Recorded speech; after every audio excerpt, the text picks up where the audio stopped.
Warning, the Dub Talk podcast contains language and content that may not be suitable for younger audiences. Listener discretion is advised.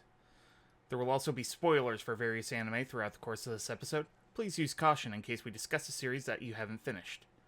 Finally, the opinions expressed are those of the individual participants and may not reflect the Dub Talk podcast as a whole. Enjoy the show.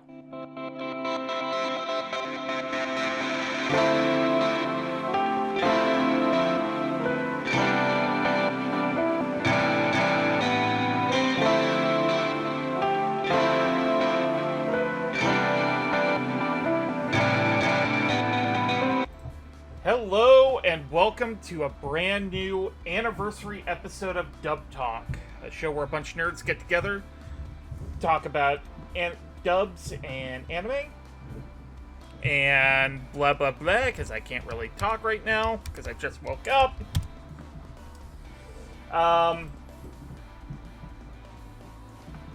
As a quick introduction, these episodes are the 10th anniversary of Dub Talk, so each of us regular hosts get to pick a show that we had previously covered, and we're going to do it over again. This time, actually covering the whole thing. Hell yeah. I'm curious what you have chosen for us this go-around. So, this one was a complicated one for me because I had a lot that either I wanted to go back and cover or I felt necessary. There was a time when I was thinking about doing a proper 91 Days episode. I was looking at Parasite.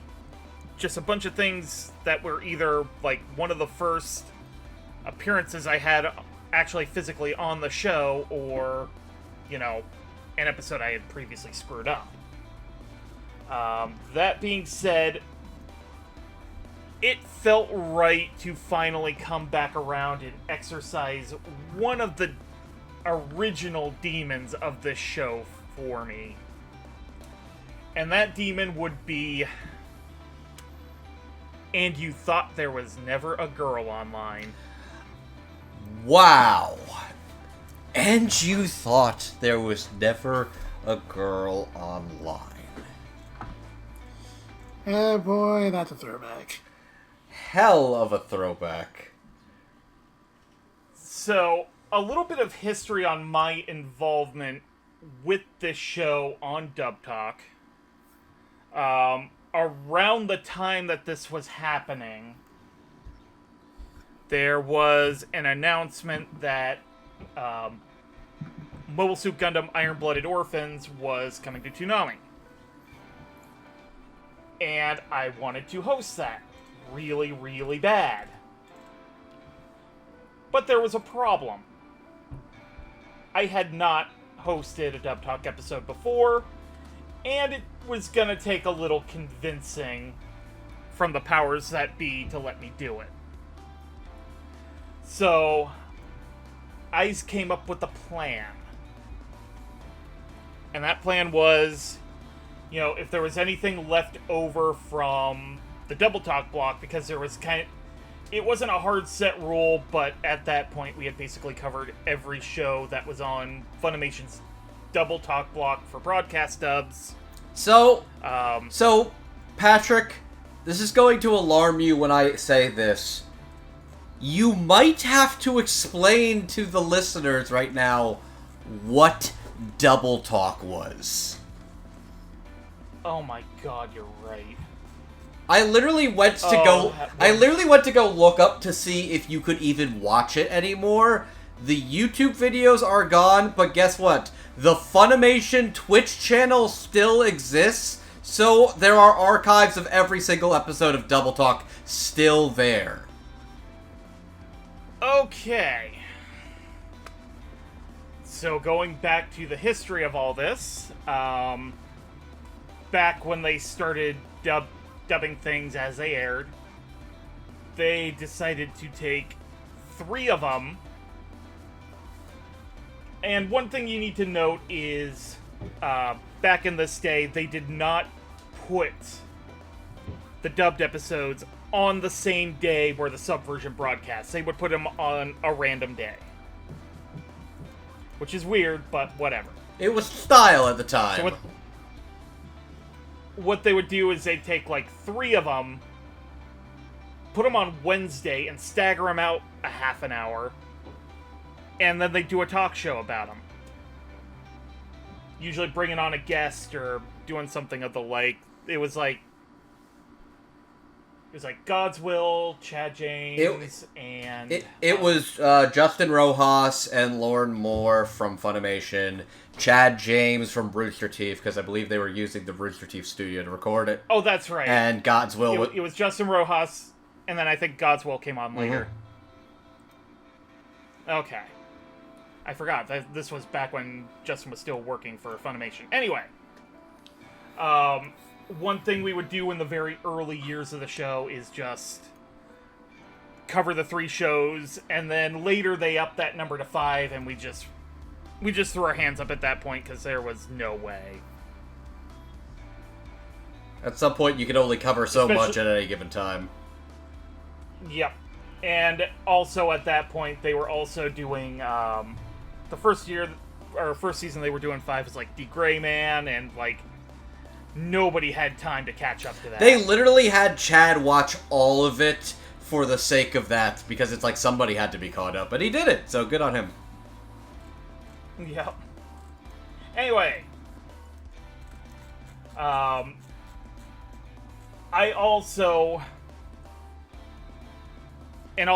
something to be aware of, and the reason why we're covering, 12 of the shows that we originally covered for Dub Talk, is they were what we call impressions episodes, where we would watch up to episode 3, sometimes 5, and then give our opinions on what was available, because we figured at that point it would be ready to go quick enough that if we had any criticisms, and a director happened to see it,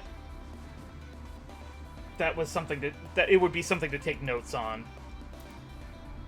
This was also back in the era where we used to have time to watch a show twice, and then also create our own headcanon dub cast of who we thought was going to get cast. Yep. A lot has changed in 10 years. That it has.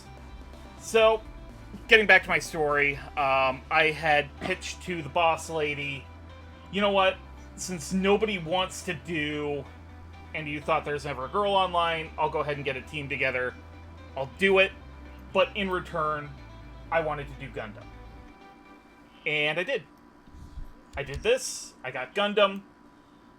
I was happy with both of the episodes as they were recorded and released. But watching the first 3 episodes of this, and then going into opinions, led to some, shall we say, opinions of this show. We had some thoughts. Because that was... We had some thoughts, and I never got back around to actually watching episodes 4 through 12, so those opinions stuck with me. So when we decided to do this for our 10th anniversary, it was just like, you know what? Let's revisit this. So we did. And now we're going to talk about it. Now, I actually have 2 members of the original crew from the Netoge episode with me today, and those would be Jet and Andrew. Hello. Yeah, hello. But for this one, I decided to shake things up a little bit. And instead of Jamal, who was the 4th member, we've got Megan on. Hi, I guess I'm the girl in this. Which also officially makes this, like, the 2nd or 3rd Team Grimgar episode I get to host, so, yay. We're back, baby. Okay. Did the Netoge episode predate Team Grimgar's conception, or was that, like, real close? No, I think we can't... No, Team Grimgar started with whenever Grimgar came out. This was probably before that, I would think. Right, it was. Yeah. Grimgar was winter 2016. this show came out in spring 2016 because this was the season Funimation only got like 5 shows because they put all their chips down on My Hero Academia. Yep. This was one of the shows they got, yeah. And also, I don't think we had fully solidified Team Grimgar at that point, but... Because I think that was once we decided to, like, sit down and do, like, Fate episodes, where that actually officially became a thing. That does sound about right, yeah. Anyway, I'm here. Hello. Welcome. Hi, Megan. Welcome to the party. Not only that, I'm the only person here who actually actively plays an MMO. So you'll definitely have some opinions point, about this. At some point, I'll get back to the free trial of Final Fantasy XIV with the now it's unlimited expanded. play up to level 60. Wait, did they 70 now? Actually. Oh, did they raise the levels? Wow. They did that like a year ago. Oh shit. The meme is no longer accurate. Oh shit. It hasn't been. I've made the joke with the new copy pasta multiple times. Shows how much you all fucking pay attention to what I say. That's it. Andrew, Patrick, Corner. Jet, you get a gold noodle. You get a good noodle star. But I didn't do anything. Exactly. Okay, so from the corner, I'm gonna pull out my Jet, copy of Netoge so I can... Jet, it's the old Luigi wins by doing absolutely nothing track.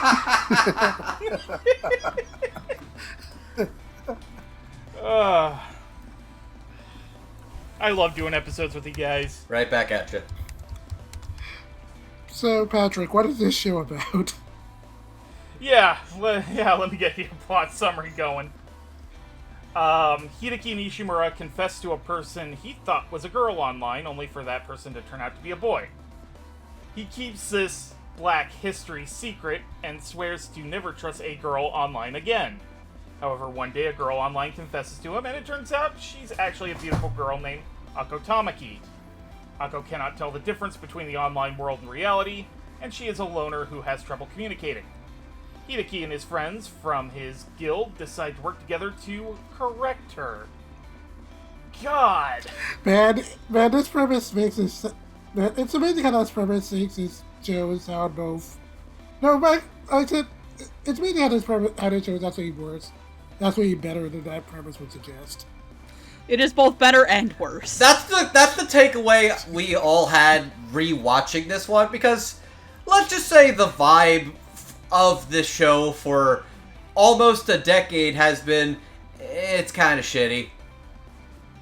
So, and the fun part was realizing Patrick only ever watched the first 3 episodes. In rewatching this, I realized I never actually finished the show either.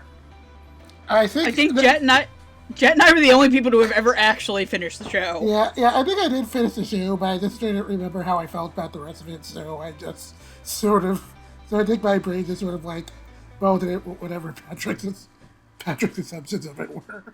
How the fuck am I the only person who at the time had actually finished the show enough to have an opinion on it for 10 years? I don't know. Like, I literally was like, I finished Netoge, right? And then there was the whole Siege Warfare arc at the end. I'm like, I don't remember any of this. Oh my god, I've never seen this. And honestly, like, par for the course with that time with shows that I was actively covering for Dub Talk, I would really only be able to get through what was required to record the episode. You know what? Fair. And I would not revisit a lot of those until years later. In your defense, with the way that the first 3 episodes of the show go, I would not blame you. I honestly dropped it over episode 3. As far as, like, the old adage of the 3-episode rule, this show barely passes. Probably even close to remedial class failure. Yeah, it's amazing. I would say the show, I wouldn't say, like, dramatically improves after the first 3 episodes, but, like, but I would say it does get surprisingly better at that point.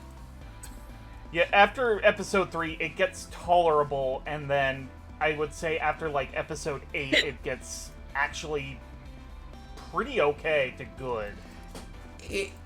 It's such a weird show in that the things that they would use to sell the show are its worst parts. But, like, you actually get a pretty solid, even sometimes believable, like, MMO, like, nerd friend group? Honestly, yeah. Like, it's not perfect, it's got some hiccups, but, like, as somebody on the outside, these all feel like real people you would run into in MMOs, sans maybe one. Like, either with an MMO or, like, a friend group who became friends over a particular game. Doesn't necessarily have to be an MMO, but, like, like a Call of Duty Discord server. Okay, I think I've actually got a good description of this in my mind. This is basically like, this is basically like a group of toxic teenagers who at the start of the show, all kind of seem at least a little terrible and just sort of seem like they shouldn't work. But then at some point, they kind of become good enough friends that they sort of balance each other out. Honestly, the thing that balances them out is, like, an adult who actually is willing to call them out on shit. That does help. That does help. I would say that this group I would much rather hang out with than a Call of Duty Discord, because that is, like, a bunch of, like, 10 to 12-year-olds who are trying to beat the 80% N-words, speed run. Fair. As somebody who is on an MMO server, Discord, let me tell you that while none of us were ever a psychotic yandere, at least one of us does have outfits as horny as apricots in game. I can believe that. I can believe it. Okay, you know what? I have some thoughts on that, but we'll say that when we get to the cast. Because there is one genuine nip. It's not a big deal, but there is one genuine nitpick I have about this show. Do you mean a very consistent one? Do you mean nitpick? It's not even that. It's more that the male personas for the characters get dropped like almost immediately. Okay, that is fair. That's fair. Yeah, since you mentioned cast, let's go ahead and start with our ADR crew. To which, the director for this show was one Chris George, and doing the scripts would be Tyson Reinhardt. As a quick refresher, a couple of things that Chris George has done are, nowadays he's probably best known for Spy Family. Also did a couple of the seasons of Dr. Stone. And Pop Team Epic. Those would probably be the three that I would, if you wanted a good summary of Chris George's directorial work, I think those three would probably be what I would pick. Okie doke. Tyson Reinhardt's filmography in terms of script writing. Couple of his more recent things post Funimation would be like the Netflix dub of Vinland Saga, Super Crooks. Also worked on the remake of Shaman King.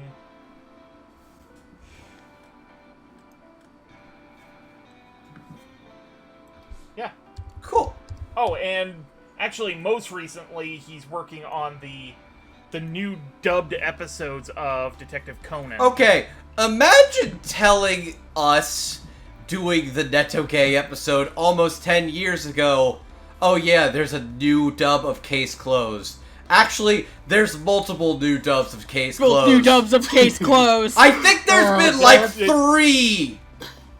But man, I tried to imagine telling me 10 years ago we'd have like 5 Gintama dubs.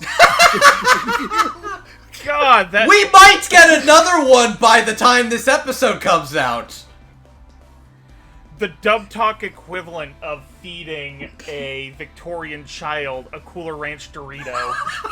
Goes, no, I got the one that's really gonna fucking hurt. So there's gonna be like 3 different Evangelion dubs.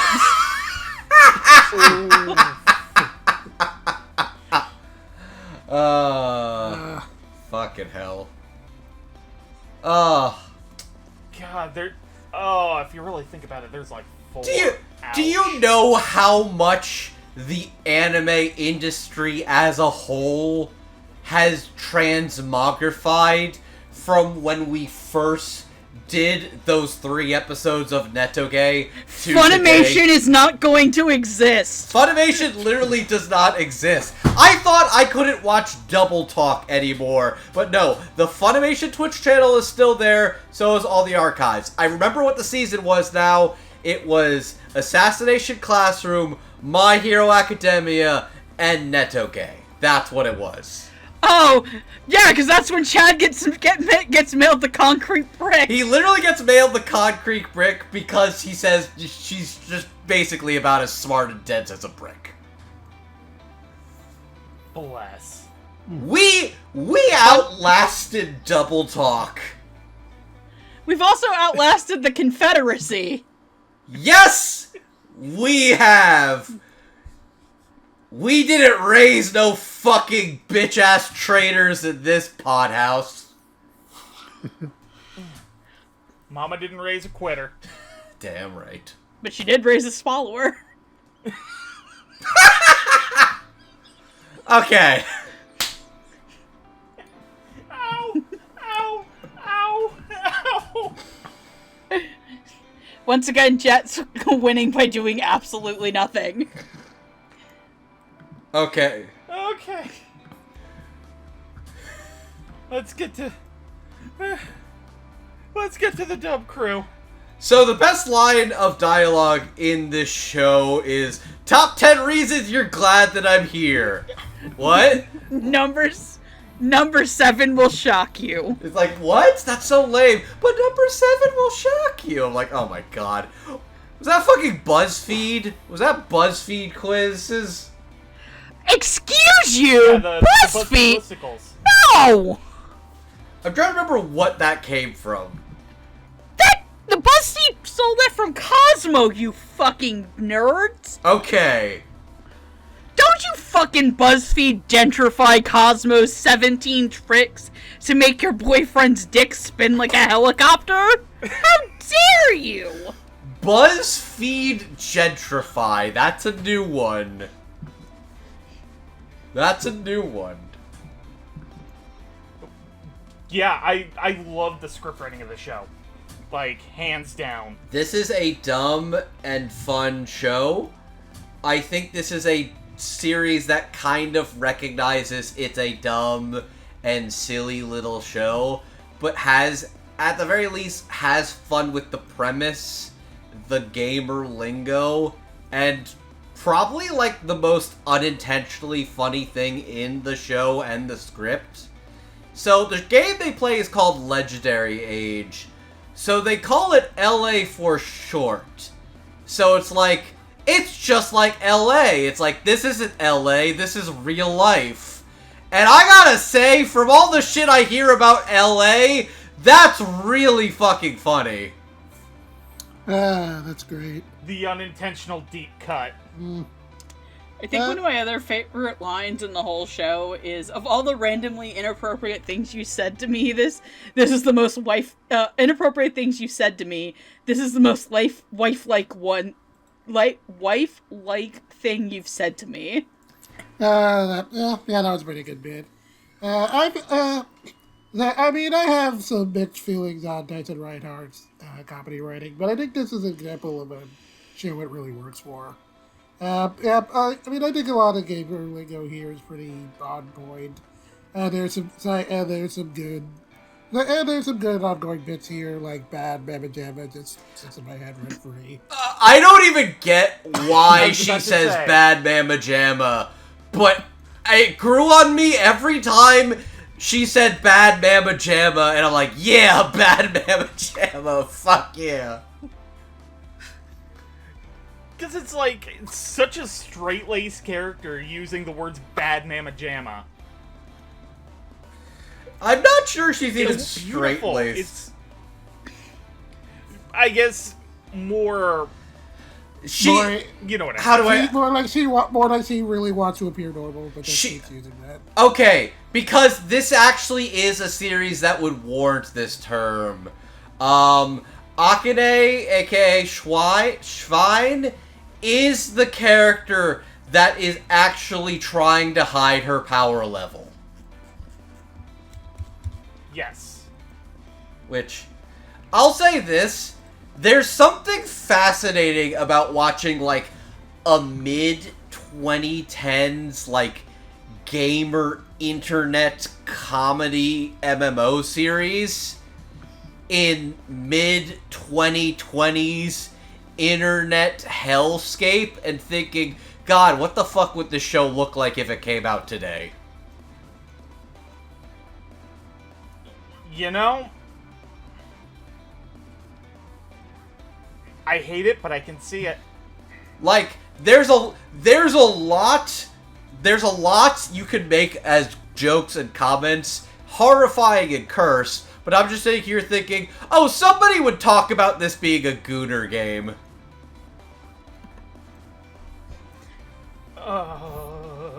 The anime men have logged on. Were those men even born when we did that episode in 2016? I don't even know. I'm actually going to guess that they were probably like 8 or 9 years old. So yes, they weren't born. Got it. Okay. Oh yeah, that's right. I'm sorry. In anime terms, they were in fact embryos. Indeed. All right. Anime men, more like anime zygotes. Check, please. Why did you sound you sounded just like fucking Mordecai when you did that. That was scary. Anyways, Chris George, Tyson Reinhardt, they're a good PvP duo for this game. I'm in the camp with Jet that this is one of the Tyson shows that really worked. Like, not saying that Tyson Reinhardt's a bad writer, it's that Tyson Reinhardt's a writer who is very hit or very miss for me personally. And I think this was probably about a year off of Yes, it was. what I'm going to refer to as the incident and nothing else. It was, in fact, the year after. I thought it was before, The- this was after. The incident, which is the only way I'm going to refer to that. So I was glad to see it not go as far as that show, and it never felt super mean-spirited. Granted, I have also very much lightened up on the show at this point, compared to 10 years ago. And I really enjoyed the cast of this, actually. There is somebody played by a character in this, and watching it 10 years later, I sat there and realized, oh, this is where she honed the voice for this character. So yeah, no, I really enjoyed the dub. The dub actually actively carries the show for me. I have a question. I have a question I genuinely want to ask you, Megan. What? Have you lighted up on the show because the show was a lot better than you thought? Or have you just seen so much worse in the decade to follow? Column A and column B. Okay. There is, like, this show is not, like, I would say this. The show is a very, like, C-tier, maybe B-tier show. If you take it for what it is and are not annoyed by, like, the otaku pandering that's in the show, because I actually think there's a fairly interesting series underneath there. But at the same time, God, the bar is in hell for male main characters, and very much male main characters specifically in romance shows. Because so many of them are isekai harems now, and getting genuine romance anime, whether it be aimed at men or at women, that actually have likable male leads with a personality, is like, it's like being in the desert and, like, getting one drop of water on your tongue, because there are so many shitty, awful male leads right now. Like, and I say shitty and awful not, like, in that they're badly written, in that their personalities are fucking garbage. Oh, and I get it, not everybody is a good person, but it's, I think over time, especially from my end, being somebody who likes shoujo and, like, shoujo adjacent, I don't want to call every romance anime a shoujo because they're clearly shonen romances, there are so many ones where just the main dude's personality is just so much wish fulfillment that you can't take it seriously, and it just goes to the point of overindulgence, that actively coming back to this show and watching a show with a male main character, not only one, being the reasonable one in, like, this whole thing, and two, him being really nice to all of the other girls without an ulterior motive. He's not even, like, really creeping or gooning on any of them. He's just like, oh, hey, what's up? Yeah.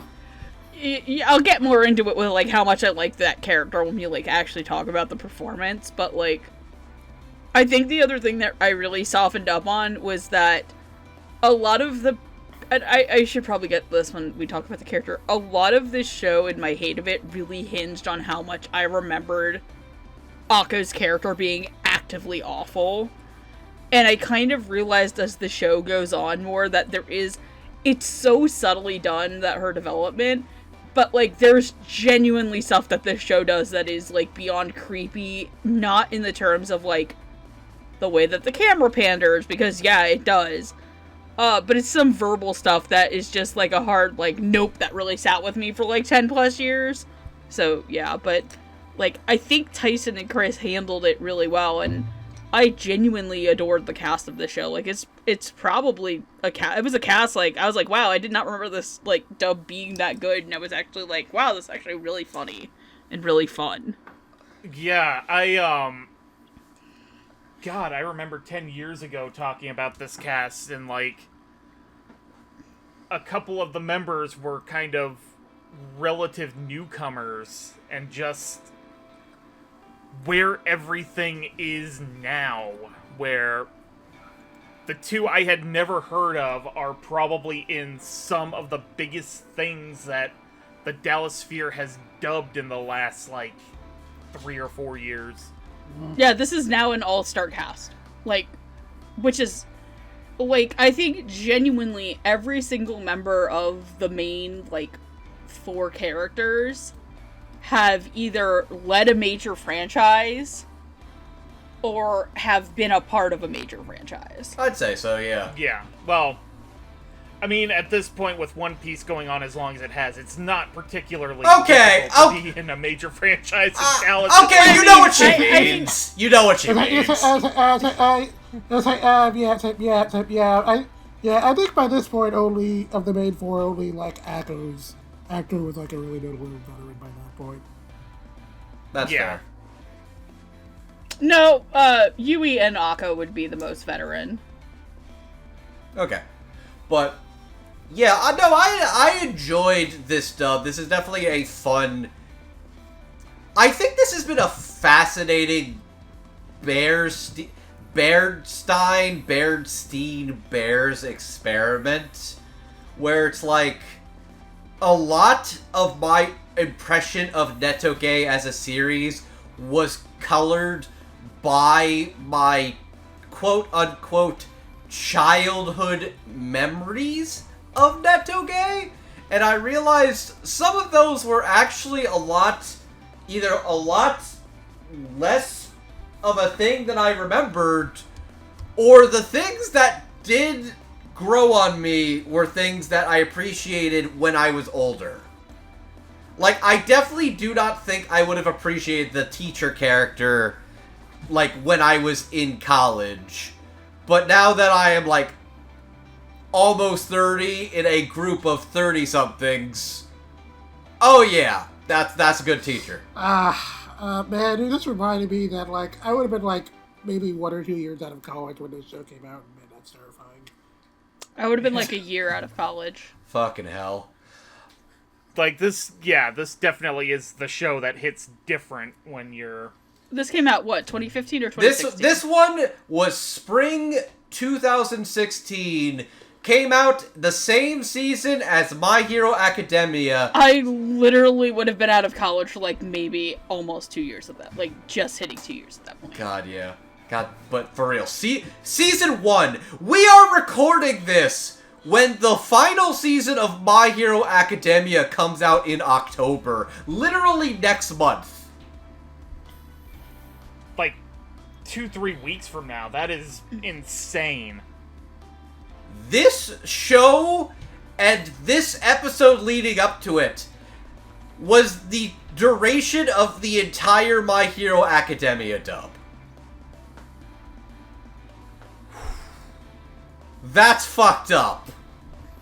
But hey, this one stood the test of time, all things considered. Had fun with this. Yeah.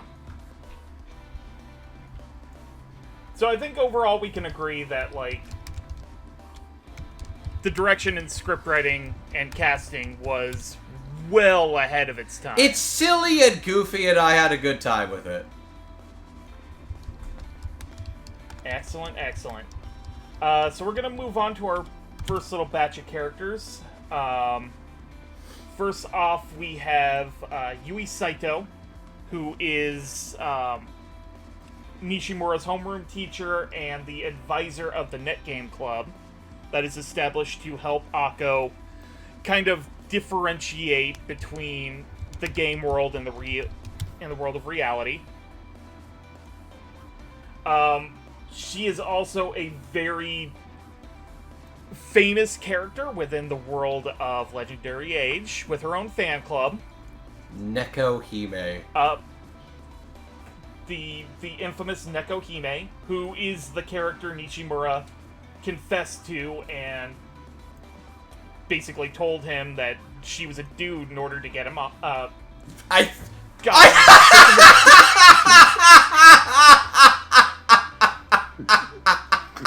tell him. Oh, that's a fucking fantastic Freudian slip.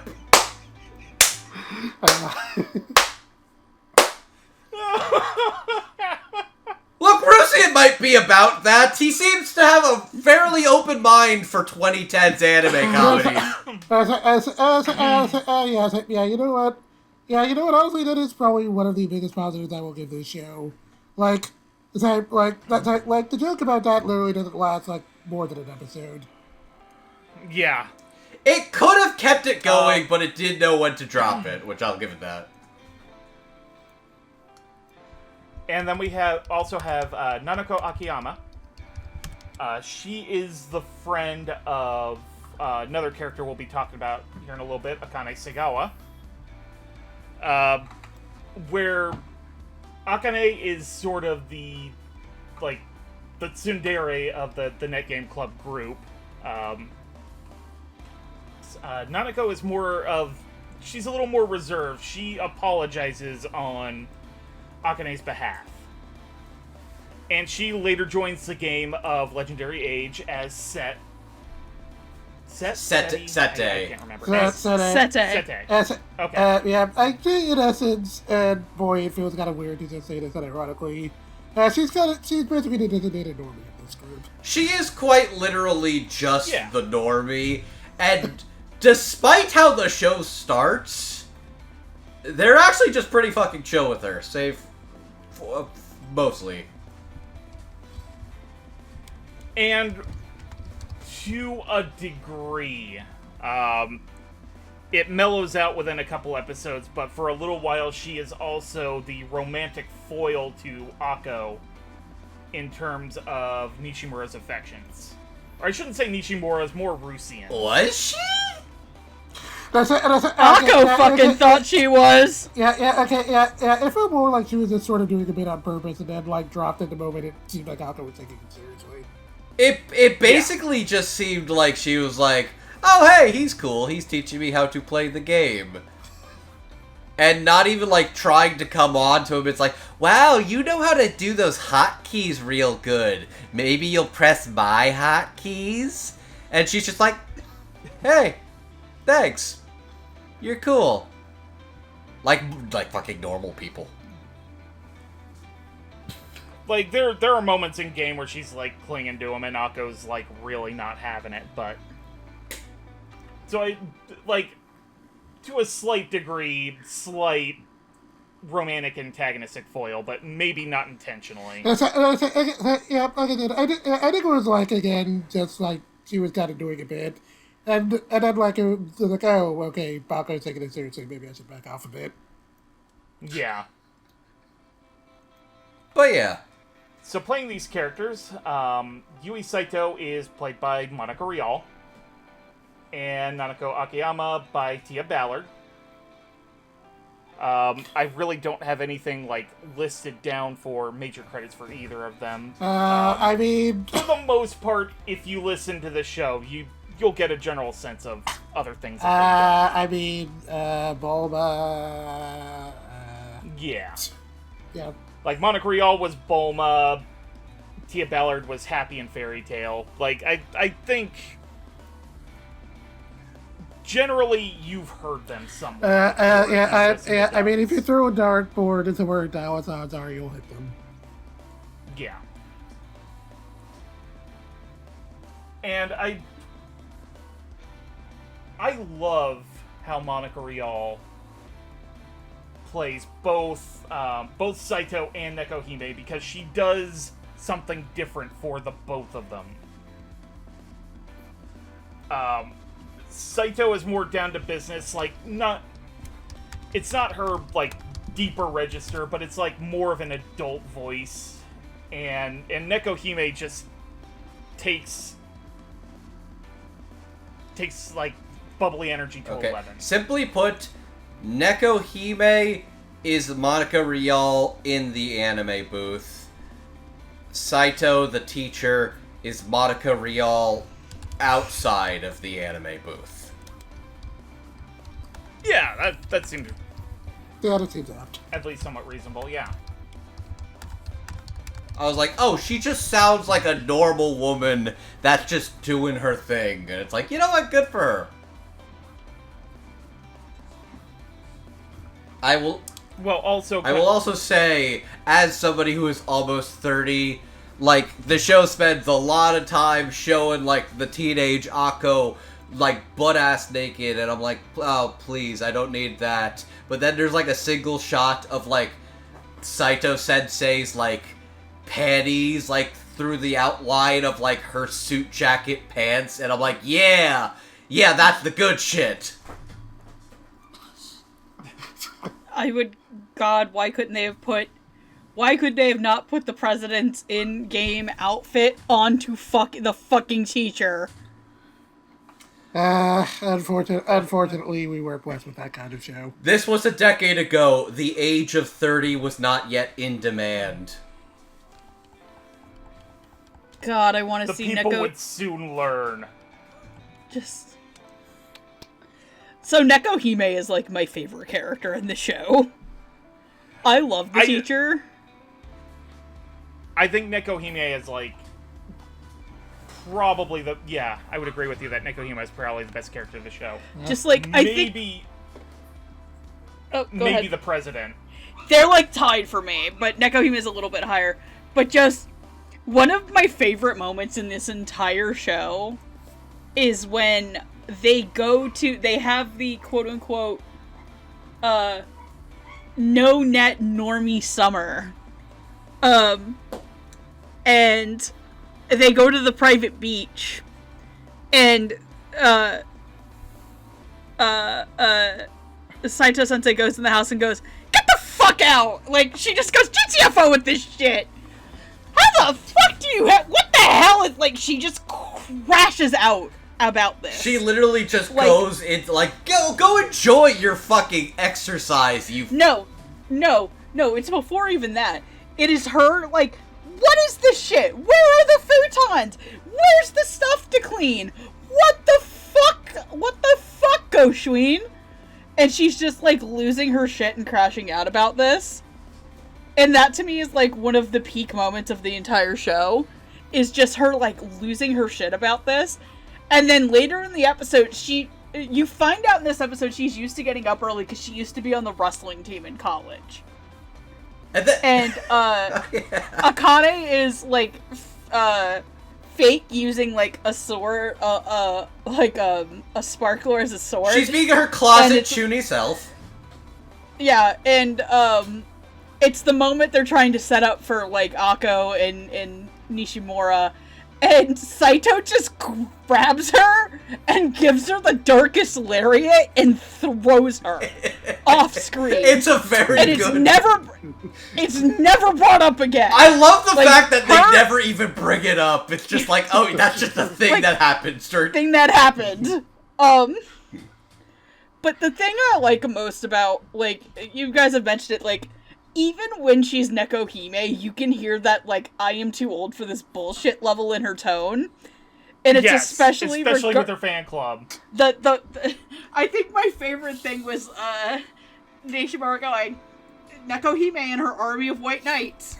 One of them being his, like, best friend who made him feel more miserable after he got rejected, but who had gotten, like, married and divorced 3 more times. So, I love that punchline, because that feels like the author knows real people, or at least people through MMOs, where it's like, yeah, fuck romance, I'm never gonna get married again. He got married 3 times. For the stat bonuses. Which, by the way, if you have to ask what the bonus is for 14, from what I understand, it is a ring that you can always find your partner on the map and teleport to them. You also get a giant wedding chocobo. Wait, you get it? You get an instant transmission when you like your wife? Yeah, when you marry your spouse in that game, because that game isn't a coward and you can gay marry. Oh, sick. Yeah, my first Final Fantasy XIV wedding was watching our 2 friends Azure and Getter get their hot elf women married. Huh. It was sick. They flew in the chapel. They got ordained. The minister was an ordained Moogle. That's great. That is amazing. That is amazing. I gotta be real. Despite I'm still being Final Fantasy XIV more than the fact that the church is that you can get married by the Moogles, that's what sells you, not the copious amount of hot men and hot women? The church Moogle?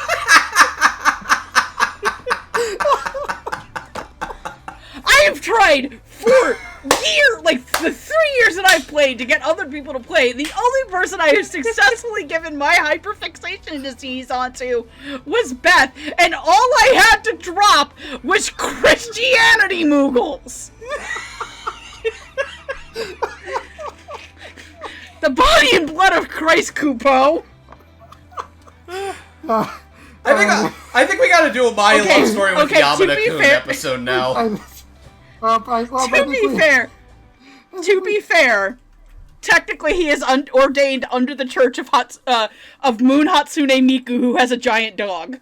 Alright, whoever's edited this episode, congrats, you have your Patreon clip. Fucking hell. Alright. We already have several. Have fun, buddy. That's your problem, not ours. Yeah, Monica Rial's really good as the hot teacher, who's actually, as far as, like, anime teachers that interact with their students, understands boundaries. Yeah.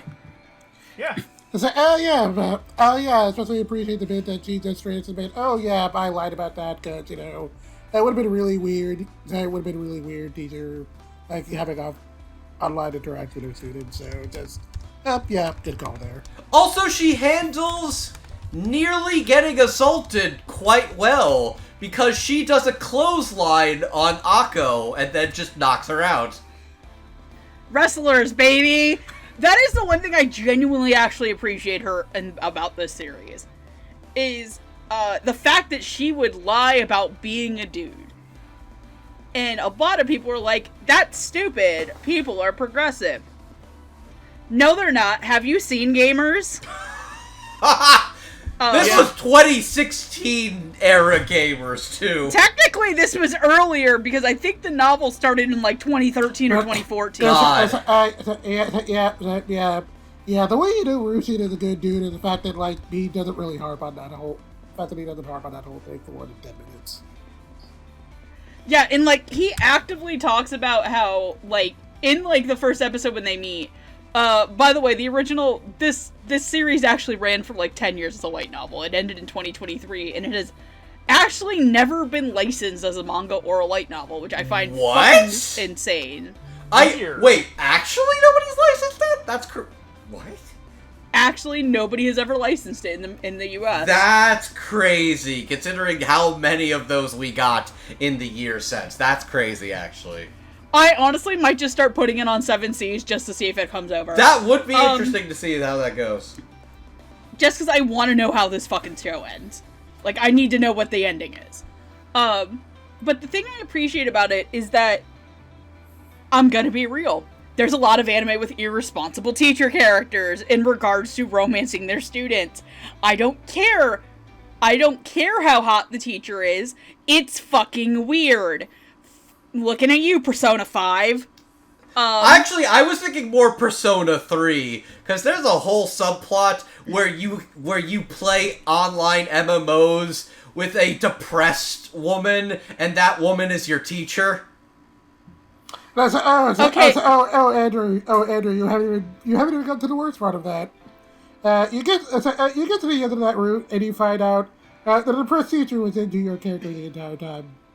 Oh! Yeah, I mean, but also in Persona 5, you can actively, like, make your teacher your maid and then pursue her romantically. I almost said as is the style at the time. Okay, I was gonna say the only reason... I'm not even gonna say that necessarily bothers me less in Persona 5, but it's like...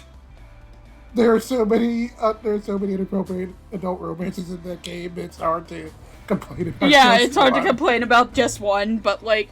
The thing that and like I said, the thing I enjoy about this is that she is doing it not only to protect them, but to protect herself. Because God forbid. Yeah. Because if it's not Rusian, it's gonna be one of the fuckboys in his class. Or one of the fuckboys in the Gamer Guild. And it just... I don't know, but anyway, I love Monica's performance. I love the adult voice, because, again, rare adult Monica voice. But also her getting to do, like, the cutesy voice. But I think one of my favorite other moments of that is, I think they're setting up for the school festival, and she lets out, like, a cat noise. And Yashira is like, oh, Neko Hime, she's just, like, fucking loses it. I don't have as much to say on Tia Ballard as Sete. I think it's cute. It's a little bit older sounding for a teenage girl, and I genuinely like the idea of the character. I enjoy the fact that she just picks the dog because it looks like her fucking dog. That's real. That's so real and, like, genuine. Yeah, I think... Honestly, I think the highlight for her is, like, the siege at the end. She just gets a robot. Where she just randomly shows up with a mech. Yeah! What the fuck? Why does she have that? Why not? You know what they say? You chicks dig giant robots. No, you knew how to do that. I play Final Fantasy XIV. What the fuck am I saying? There's quite literally mech battles multiple times in that game. No, Yoshi P was not held hostage by his coworker at 3 a.m. in Hokkaido when Evangelion was airing. What do you mean, Megan? No, that is an actual thing that happened to that man. Oh, that sounded too legitimately specific. Yeah, I believe that. God bless the life of the wandering man. I feel like everybody has an Evangelion story if you're in the Japanese entertainment industry. Which one of them got Tang thrown on them, though? Going back into the performance, so I think... I do like what the character brings to the table. I think. I really liked what I thought he was pretty funnier though. I think the thing I kind of appreciate about the character is that, well, I wouldn't necessarily say she can put Akko in her place. I think she is in a way kind of like so normal that I think a lot of Akko's insanity sort of mostly bounces off of her, which is pretty funny. It's basically like she could be like talking some bullshit about like some guy that like curse her off on the internet, and then she'll just be like, "Oh, okay. That's sad." Just like completely like this girl is so normal, she doesn't know what Discord is. To which I think there is one bit with her and Akko, which is like maybe like the one instance of Akko's bit that I found pretty funny, which is when she's trying to like sort of ask Akko why do you have this whole thing of wanting Rutin to be your in life husband? Like it doesn't really make any sense. And then Akko just does this whole weird analogy about if you have if you have this like in-person couple who's doing a game online and it would be weird if they weren't willing to get married in the game, right? And he's like, oh yeah, that makes sense. And then it's just like this slow realization of what Akko. Oh no, she makes sense. What the fuck? Heartbreaking. The worst person you know has made a great point. Oh no, that's unhinged, but I actually understand it. Is it bad that I just imagined, when you said, like, she doesn't know what Discord is she asked if they're gonna play the game over Facebook Messenger? Oh!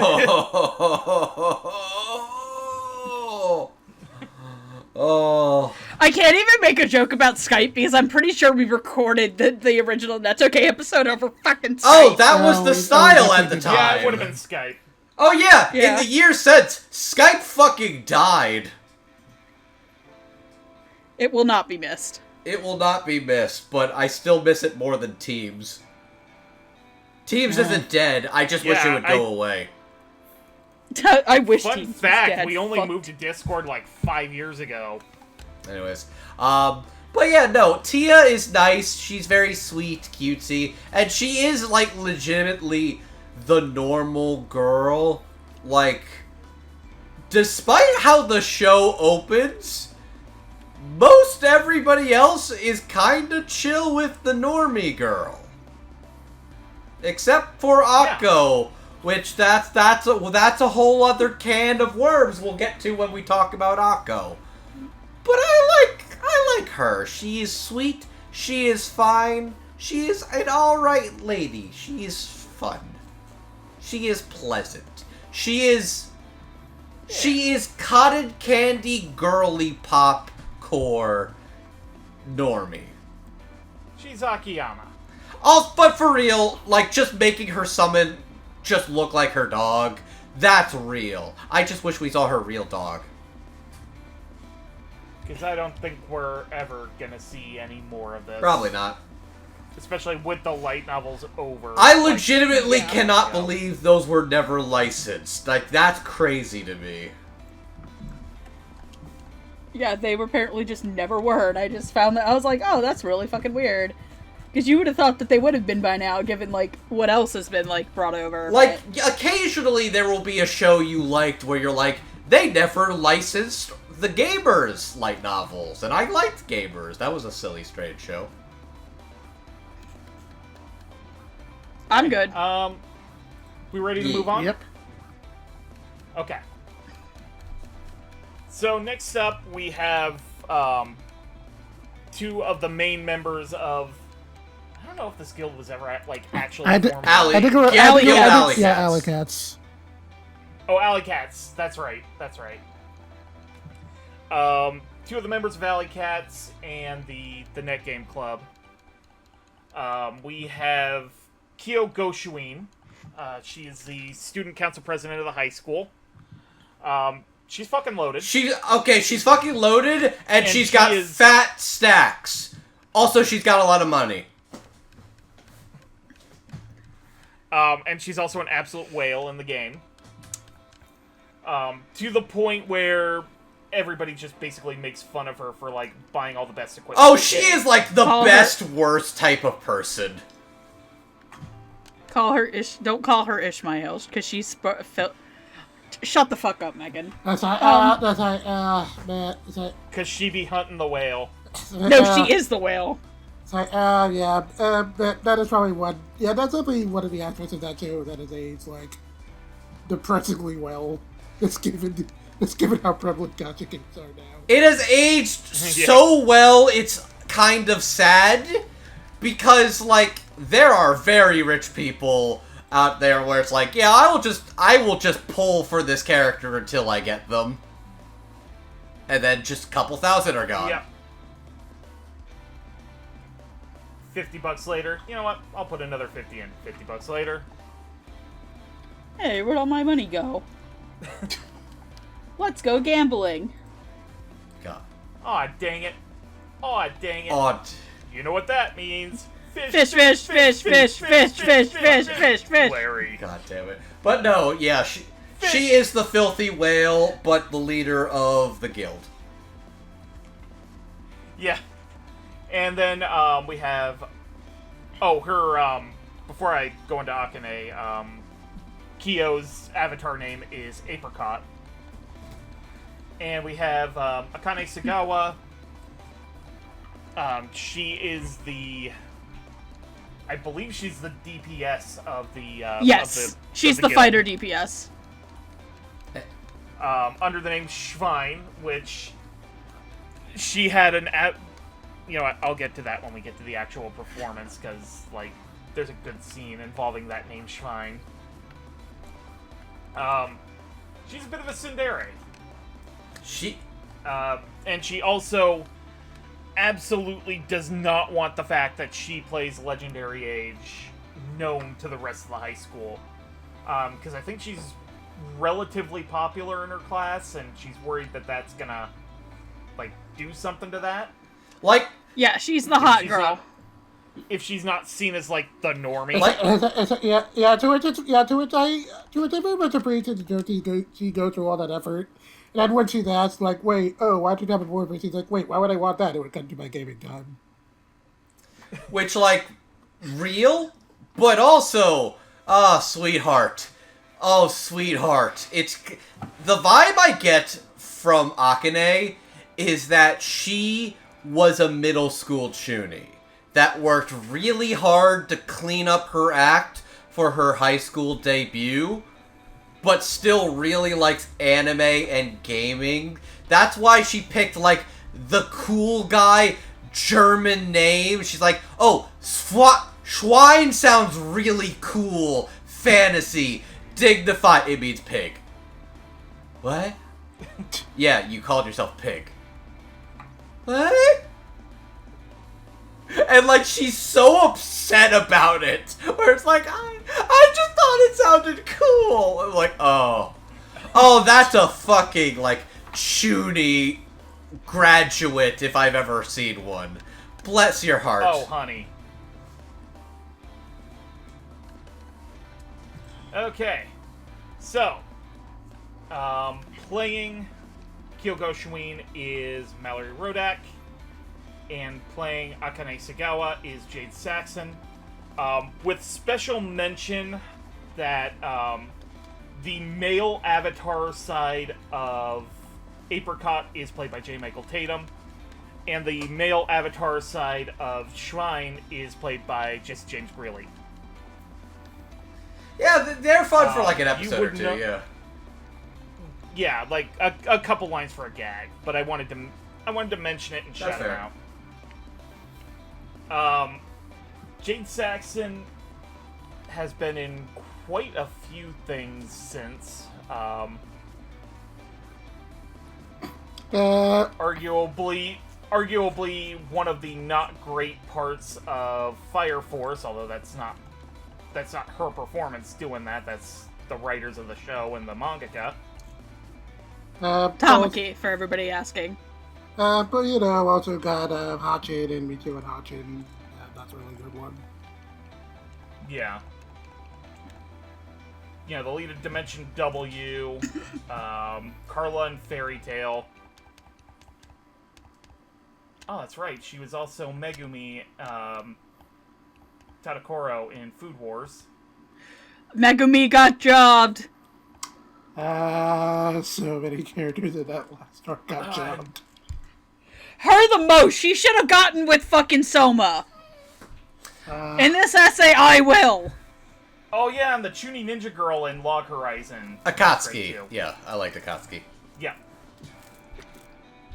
And like Mallory Rodak, 10 years later after this show, she's doing pretty well for herself. I think so. Like, getting the lead role in a little independent project known as, Freerin. Oh yeah, that's a really neat series. I'm a big fan of it personally. I wish it got more attention. Yeah. Yeah, same. The good news is, Freerin was the gateway to her true passion, making Freerin Photoshop edits every time she goes to a new convention. Bless. She was also our favorite GPS in Star Blazers.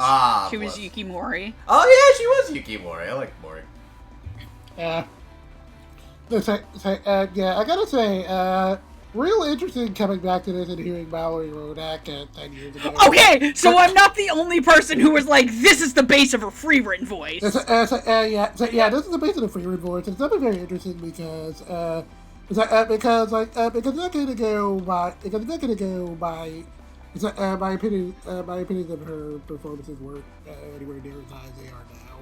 So going back to the sub here, it's like, oh wow, yeah, this performance is aged like really well, but she pretty much always had it. Yeah. I can sum up. Oh, sorry. Go ahead. No, you can go. I was gonna say I can sum up the president in one line as a character, and that is, I didn't ask how big the broom is. I said I cast Fireball.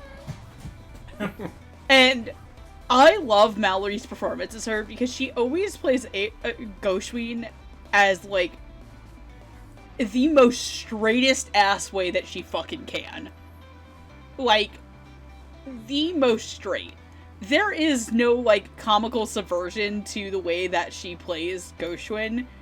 Goshwin is as literal as humanly possible.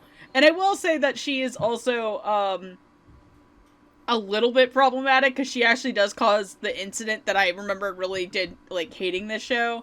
But I will talk about it when we get to Akko. She's a little bit of an enabler to Akko for a while, I'll say. Yeah, she's just an enabler. She's fucking rich from day trading. I'm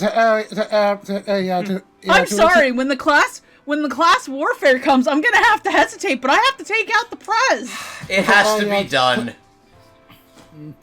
To which, if there's one thing I do appreciate about this show in regards to Akane and Gershwin, like for as weird as the stuff about Akko is, I appreciate that, like, in any other show, like, these two would be like harem members to some degree, but like, nah, the show doesn't really bother with that. Like, they're just part of the friend group. Like, there's no real romantic tension. They are both legitimately supportive of those two getting together, and they're like, you dumbass, you're taking too long, she's gonna get the wrong idea. And then, like, when he gets rejected, they do this stupid little dance. Oh no, you took too long. Who could have seen this coming? I think the reason I love the president so much is that she genuinely wants this to go well. And she's just trying her fucking best. But goddamn is she not gonna take it lying down. Her versus the guild that fucks them over. Yes. That is just... How many of those potions did you have before we started? Well, I had 500. How many do you have now? 13! What the fuck? So... And Chris George's bad guy is like, you're insane. Cool, but crazy. And that might be a little hot. him and Austin Tyndall's guy, I think, are both attracted to her in the way of, I could fix her, but whatever's wrong with her is hotter. You're very right about that.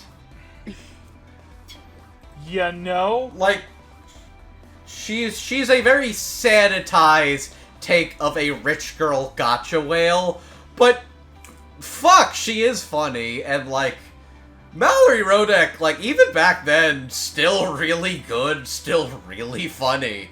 And like, yeah, the fact that she is just kind of like a cocky, kind of lame mage in the game is really, really funny.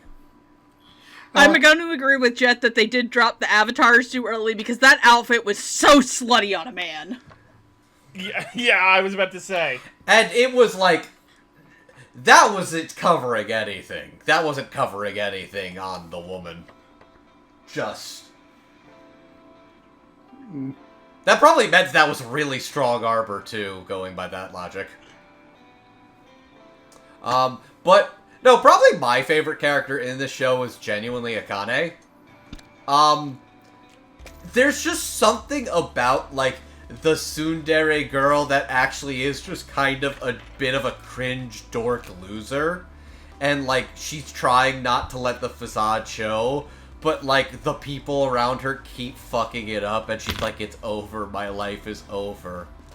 But, like, when you see her interact with everybody else, I don't think that act was gonna last that very long. Girl, you're basically, like, dry humping your computer, and you're like, this is my war machine, this is my baby, I love it, I will cherish it. Which, I mean, she's also real for that, too, but I digress. Yeah, I gotta say, like, next to Akko, like, she was probably Akane was probably the character who had to, like, grow on me the most.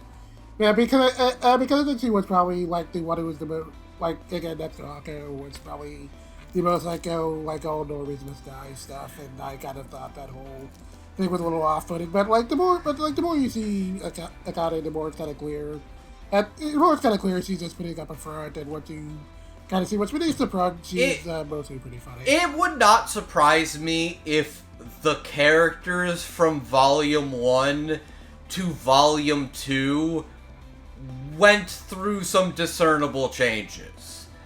Because I get the feeling that, like, the anti-normie thing was a much bigger deal in the first volume of the series before it got serialized.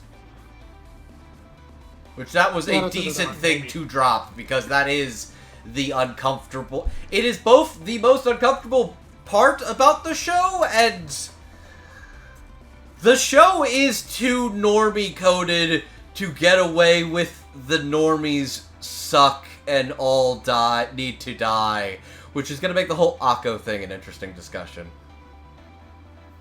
But... And you know, I actually have to say, because you really don't see it in anime media these days, like, the idea of the tsundere wingman is an interesting combination. Tsunderes can just be chill gal pals. Like, it's fine. It's cool. Like, look, if you need to prove the sanctity of the OTP, sometimes you just gotta be like, alright, sure, we'll go for the tsundere while you're dealing with that crazy chick over there. Good for you, buddy. I mean, good for her. I hope... I do genuinely like her. She's kind of cool, but kind of a loser, but also just funny and goofy enough to work on me. And that she does feel the most chill of the group. Like, she feels like, of this group of characters, I would actually like to hang out with somebody like her. Like, she genuinely just does seem like a chill person to talk to on Discord and, like, game with. Yeah. Plus, Jade Saxton is just... She is just very good at this for a reason, and she has been good at playing characters like this for... decades now? For decades now. Yeah. And this bad Mama Jamma still got it. God, That grew on me so much. I'm like, that's so stupid. And then it, like, 360, like, sword spun around to be awesome again. And I have to say, with, like, 10 years of doing this between the original episode and now, coming back to the show 10 years from now, even, I don't know where I was going with that original point, but I feel like Akane and Goshwin were the two characters who most benefited from the script writing. Like the sort of looser style of script writing. I would agree with that, yeah. And I wouldn't be surprised if at least some portion of that was improvised. Because the thing I like with these particular characters, and, like, coming back around to performances, is, like, they feel loose and free and... almost like Apricot's fabric. In a way that, like, anime dubs typically don't allow. Or not as often as they do now. Right. Which, unfortunately, I don't think is as much the fault of companies not like directors and stuff not wanting to do it, but unfortunately the backlash that some people like to give in regards to that might be like, hey, we don't want to, press that button anymore. The button has been because pushed, unfortunately and people are weird. Yeah. I feel like it might be a combination of that and just, like, how directly involved all parties are now in terms of, like, being involved in the localization process of, like, a show, a light novel, a video game. Yeah. I think it's dependent on the property. Sometimes they'll just be like, fuck it, who cares, go nuts. Yeah, where you just really can't get away with as much because there isn't that communication delay anymore. Yeah. Like, this is a perfectly, like... this is a good comedy dub of the 2010s era. It's a good product that kind of represents that era where it's like, it's not... it does not feel like this could only have existed a decade ago. This still feels like, yeah, I could see this have coming out a couple of years ago. Maybe just like a couple or two lines here and there, but like, yeah, no, it still holds the test of time well compared to its contemporaries. Yeah. Yeah. But yes, I really like Jade as Akane, and fucking Mallory Rodick as, big titty whale Freerin, man. I didn't get to say Bless. much about Jade's performance.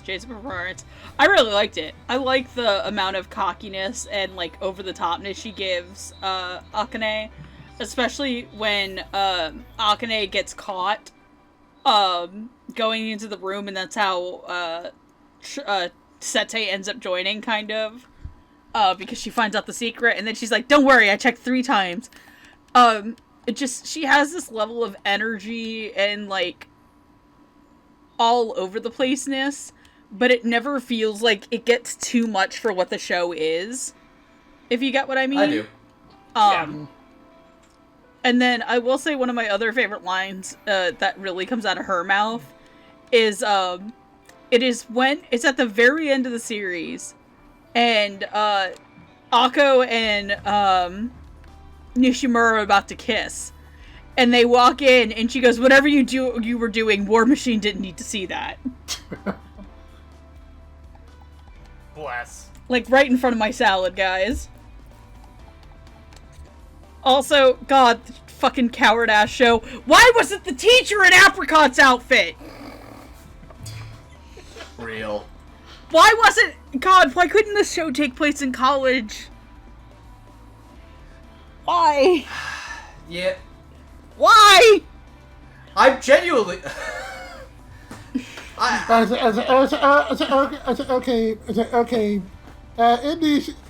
Okay. To give this show some degree of defense, as weird as Akko's whole stick is now, her being this weird, her having her stick in high school is problematic, but you can still at least kind of fix that to some degree.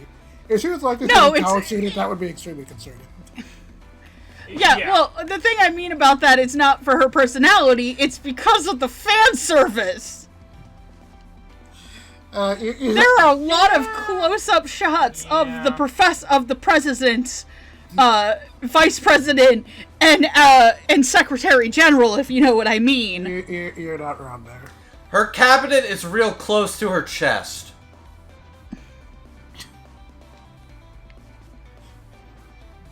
I hate you. I hate that, and I the only thing I can think of now is I'm old enough to remember whose lines it anyway. And now I'm just imagining George W. Bush looking at her cabinet, her chest, and going, "There isn't even a cabinet in here." Fucking hell. Alright. Yeah, no, I like Jade and Mallory. They are fun characters. These are probably some of my favorite characters to the show. Probably Akane being my favorite of the show. I just enjoy her dynamic in the friend group while also just kind of being a fail girl loser doing her best. I also like the one part where they're gonna beat the guys who fucked them over, and you just see spam that hotkey. Oh, the fucking hotkey thing! I'm like, oh, that's pretty good. No, that is such a legitimate thing. I have horror stories of raid fights we've done in 14, and some of them have devolved quite literally into screaming about mechanics. Anyway. I think we can all basically agree that this was great. Good stuff. Good team. Yeah. Good squad. And like I mentioned it when I was talking about the cast list. Shoutouts to J. Michael Tatum and Jesse James Greeley for a little 5-minute cameo in the first episode where these two characters had their male. You know what joke I really liked that I wish they kept around was when male Schwein and female Schwein kept oinking back in and out of reality whenever you said Schwein. That was a good bit. I'm like, man, I want to see more of that. Oh shit! Another thing I really liked was the oinking noises every once in a while, because that also happened beyond. Oh yeah, Jade. Oh yeah, when she starts swearing. Jade's got good oink. Yes, I forgot they did that as a censor. That's good. Yeah. But overall, good all around. Oh boy, here we go. Oh god, here it comes. We're cresting the hill now. So let's get into our last group of characters. We have Hideki Nishimura, our protagonist, under the online alias of Rusian. He's a player of legendary age who randomly finds a newbie girl, shows her the ropes, and she clings to him. As they do? Mm-hmm. And then we have Akko Tamaki. Really doesn't have an online avatar name because she uses her real name, which don't do that. Absolutely never do that. Always name yourself something stupid. Like Chuckle Fucks McArt Clown. Yeah. Or, trust me, there's some real cringe-ass usernames that go around that people want to tend to forget. And Akko is Rusian's in-game wife. and can't discern the world of Legendary Age from the real world, which is, like, the major driving force of the show. With mixed results, which we'll get to. Alright. So let's go ahead and announce our actors, and then we'll just get into it. So playing Ako Tamaki is Trina Nishimura. I think the big thing we can all agree that she has been involved with is Attack on Titan. She's Mikasa Ackerman. She's Kyokujiro in My Hero Academia. She's Makase Kurisu in Steins Gate, among many, many others. And then playing Hideki Nishimura, aka Rusian, is Dallas Reed, and you would know them probably best as, like, Asta from Black Clover, Suo from Windbreaker. Suo from Windbreaker now, too. Zack and Angels of Death. Was Dallas the protagonist of Show Me Example? Man, I was gonna go. Oh, to God! Weren't they also the bike in the new Kano Journey? No, you're thinking of Derek Snow. Okay. Okay. Never mind. My memory's bad. You're good. God, imagine the show if Rusian was just Zack from Angels of Oh, Death. Jesus Christ. Okay. There actually was something I wanted to say before we get started to set the mood. Go for it. In the words of one Spaceman Hardy, you'll laugh but you'll hate yourself. Okay. So, at the beginning of this episode, Megan said that this show is both better and worse than we remembered. Most of this discussion's been pretty affectionate. Ako, okay.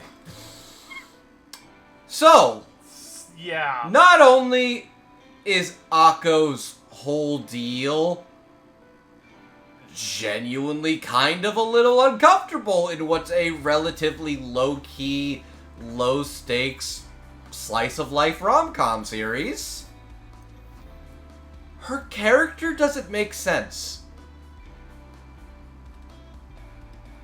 Genuinely, Ako's character does not make sense to me.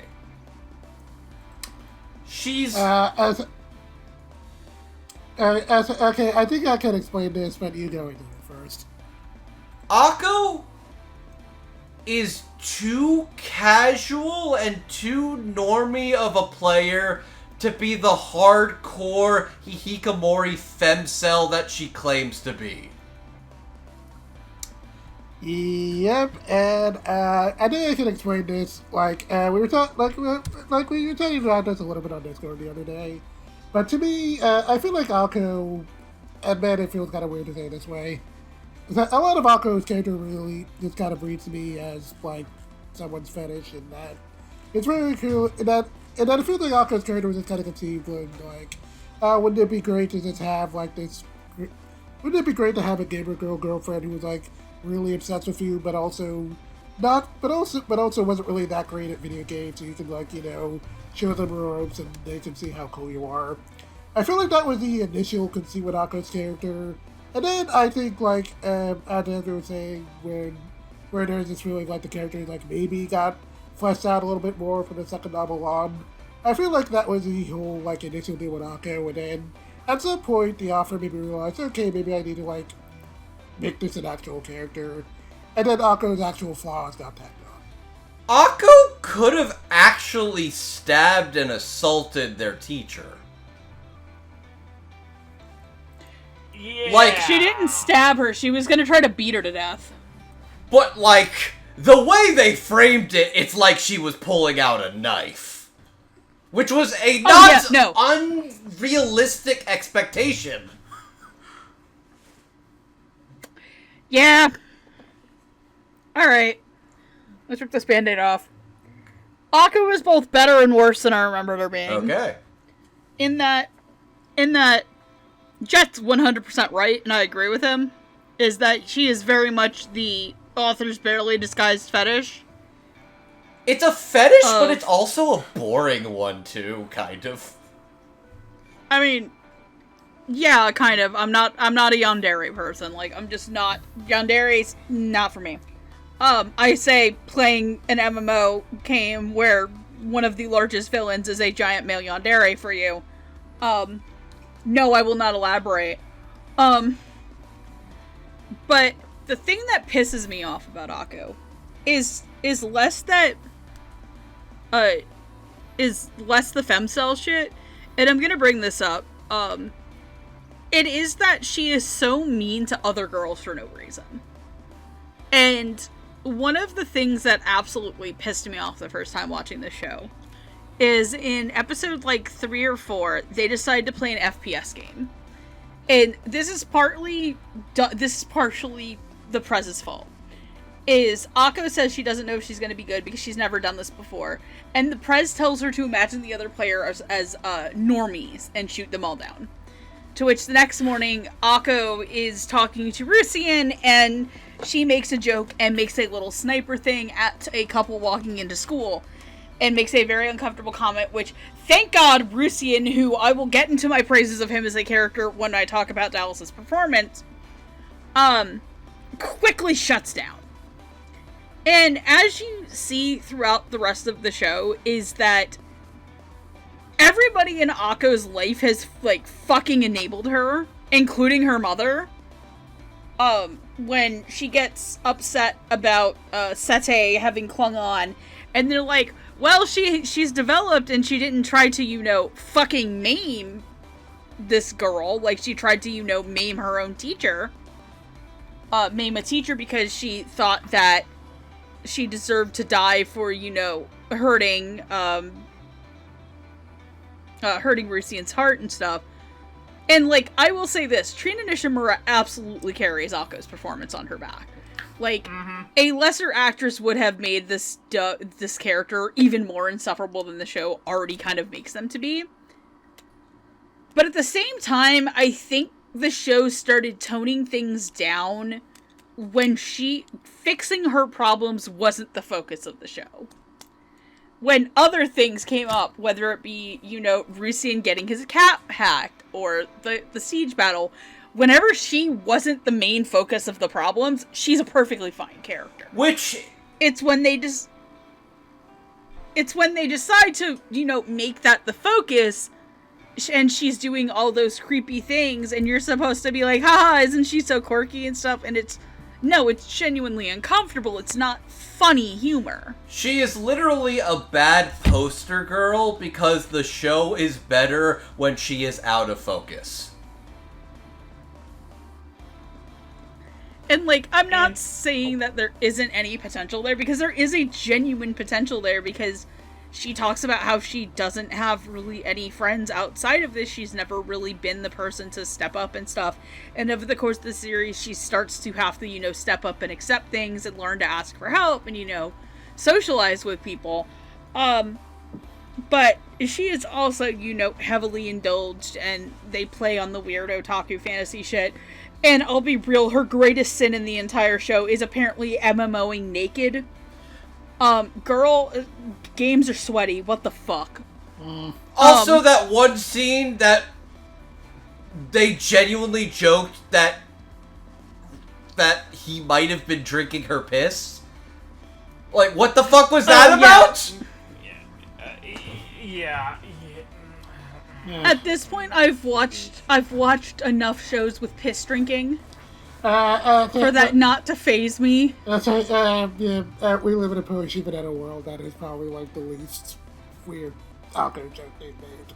Yes, to Akko's credit, she is not a sexual assaulter like that girl was. Which, I have feelings, and we have an entire episode of Shibanetta where I talk about that, and how in the actual case of that show, that is actually treated as a genuinely horrific thing that happened. Shibanetta also aged in the best worst ways very well. Shimonetta actually aged in a way that is incredibly relevant. And upsetting. Yeah, and unlike this, I think Shimonetta had the sense on its head because it was overt social commentary about how fucked up that is and how much of a, like, horrifying thing it is, not just for that girl's victim, but for her herself. Oh, yeah. Whereas in this, they're like, haha, you drank Akko's piss. JK lol? Yeah, so, like, Akko as a character is, like, there's nothing there. Yes, going off the bit I made earlier, there were, like somehow, some way, there were occasionally bits with her that did actually make me laugh, which, even though it felt like they shouldn't have. Yeah, she's got some funny reads. She's got some funny moments, and she's kind of quirky. I gotta say, genuinely blew my mind that she was a good cook. I'm, like, so used to, like, oh, isn't she hot and clumsy and so bad at cooking? Ha ha. Wait, you can actually fucking cook? Yo, homegirl can cook? Like, and honestly, to jump onto what Megan was saying, I think the most frustrating part of Akko's character is she does have genuine moments of growth that have to be sacrificed in the name of maintaining the status quo so that the story can go on for 22 volumes. You're right. Yeah. Ugh. Like, Nishimura makes genuine progress in helping Akko out. But at the end of every arc, something has to happen that, you know, at the very least, 2 steps forward, 1 step back. If not, 2 steps forward, 2 steps back. At some point... I think personally for me, it is just like the point of it is just like... It's like literally any point of romantic progress that's always has to go back to the joke of her not being able to get past the idea of him just like not being her in life. I think that's what makes the romance to this one very frustrating, because there is no harem. There is no, oh my god, Rusin, you're so good at the game, please fuck me. Okay, well, I guess for Akko, but I mean, for literally every other girl, they're just like, oh hey, you're good at the game. Cool. And, like, they're supportive and, like, good friends of his, and he's chill with them. He just likes Akko, and he does genuinely like Akko, and it's like, that one's frustrating because, like, oh, why are you not a couple? Oh, she might be mentally a little ill? Maybe? Like I was literally having a question where it's like, does Akko unironically have schizophrenia? Was a conversation I was contemplating. But I know they weren't intending that, and I know probably not. Yeah, the romance part of this show is probably the most frustrating aspect of it. And as somebody who really likes good romance and good romantic developments, I think that's why, like, I like this show. I like this show in spite of that. Okay. I mean, going back to the whole yandere thing, I think for me personally, I can kind of, I wouldn't say get behind the whole yandere bit, but I can sort of be amused by that sort of thing in stride, not in stride, but generally provided the show isn't trying to have its cake and eat it too. By that, I mean the show isn't, like, trying to take it seriously as, like, an actual romantic option. The problem for me here is that it's time to take that seriously. Oops.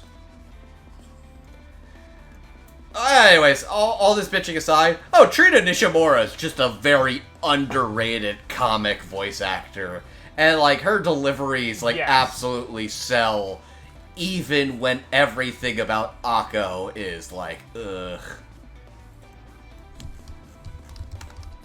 Yeah, I hard agree. But yeah, it's so frustrating that, like, I do like this show a lot, but Akko is the poster girl, and she is absolutely the worst part of the show. And in contrast, Dallas Reed is Russian. Real type, man, did this character he's a lot better than I thought he would. He's way better than I thought he was. Wow. Like, I'll let you guys go first and then I'll go. Okay? Fair enough. Okay. Rusian's just a chill guy he just likes games. He's an otaku, but, like, he's just kind of a guy. And I don't even think it's, even that self-inserty. Like, he just seems to have normal, healthy relationships with the people around him. Normal, healthy, online relationships with the people in and out of his life. And he just seems like a chill, responsible guy that actually is trying to help a girl that's maybe not all there without actually taking advantage of her. Which, like, it is both a compliment to Rusian as a character that he is genuinely just chill and trying to help her, and a real detractment of everything that has come before, because there are absolutely protagonists that are meant to be rooted for that would take advantage of Akko as a character. Mm-hmm. And, like, it's really interesting coming back around to Netoge 10 years later, because, like, as I was bringing up, introducing the actors, like, the general anime-going public would probably know Dallas Reed for their performance as, like, either Asta or from Windbreaker, with a bit more of, where the character's a bit more of, actually, I'm thinking of the wrong guy in Windbreaker, but, you know. Asta's a good point of reference. Just do Asta. Either Asta as a shouty boy, or, Zach? Oh, what was the name of Dallas's character in Windbreaker? Suo. Suo. Suo's more Oh, we didn't even mention Yuri Breyer. Super... And Suo's more of, like, the super reserved, calm, almost to a fault kind of character. God, Hearing Dallas Reed, like, actually play a rounded human being character is really refreshing.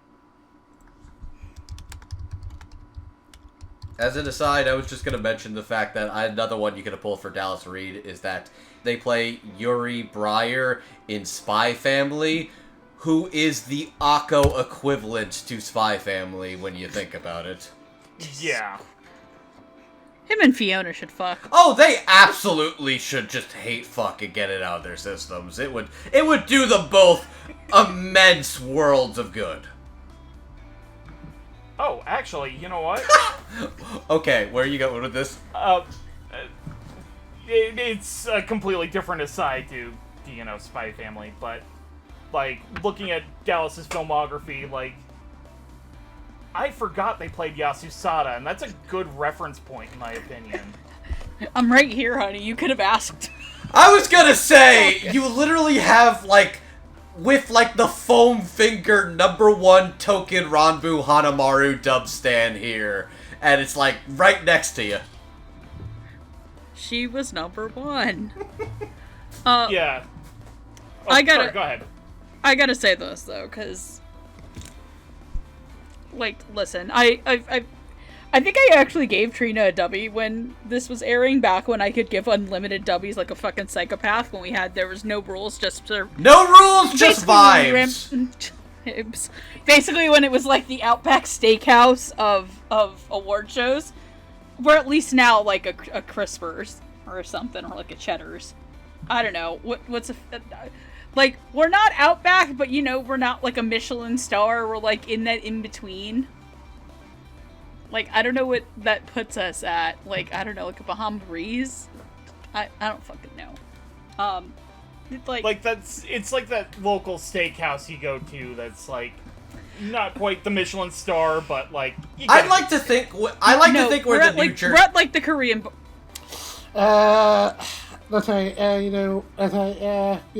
the risk of drawing the ire of some of you, a Red Lobster. You know, okay. I'm okay being associated with the cheddar biscuits. I want you guys to know that one time, I think it was last year when Patrick came down to visit me. I took him to a restaurant that I like called Yamato's in Tampa. Not Yamato's. I forget what it's called, but it's an all-you-can-eat hibachi place. Oh, yeah. And I didn't know they close on Tuesdays to clean the restaurant because they're like low staff because a lot of their staff is the local college students. So I get to is this Quasi? Yes, thank you. That's what it was, Quasi. Which I need to go to. I need to actually go to Korean barbecue this week because I've lost a lot of iron. But anyway, so we get there and it's closed, and I kind of look through the parking lot, and my immediate brain fixates because they're right across the street, and I go to Patrick. I'm like, "You want to go to Red Lobster?" Like without a shred of irony, and he kind of looks at me and he's like, "Not really." And then it kind of dawns on me, I'm like, what the fuck ass kind of girlfriend am I to ask if the guy from Maine wants to go to and he goes, and then he explains, like, to be fair, and so we ended up going to Mellow Mushroom, which is, I fucking love the Mellow Mushroom. Anyway, I have to say this, and I say this with my whole chest, there's a pantheon of good anime boys that are good anime boyfriends. And it's a very, very secret club that only the elite can get into.